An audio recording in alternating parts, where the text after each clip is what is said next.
Tadi si Koyum tu dia nak perfume. So saya spray dekat dia.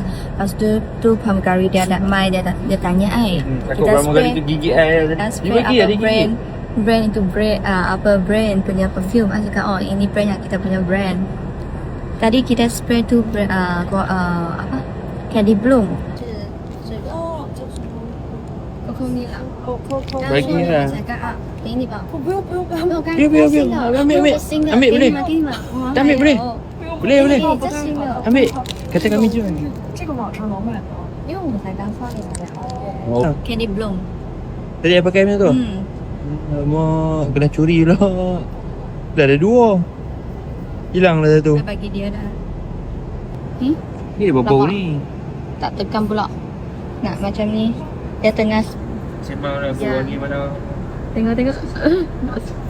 Dia cakap sedap. Aku nak tengok. Bagi dia bau ni. So kalau nak bau manis boleh ambil je. Always remember Candy Bloom. Nak lembut boleh ambil je Endless Soap. First night pun sedap juga. First night dia bau seksi sikit. So kalau lelaki ambil je Deep Blue. Kita punya best seller. Lepas tu kalau nak bau unik boleh ambil je Coconut Vanilla. Ini yang perempuan. Ini yang lelaki Deep Blue Edition. Ini perempuan. Kita ada macam-macam punya bau lah. Hai. Tak nampak dia. Syak perfume ni sampai London tau. Min lah. Ni orang Melayu suka, orang Cina pun suka. Dia tengok orang London tengok suka.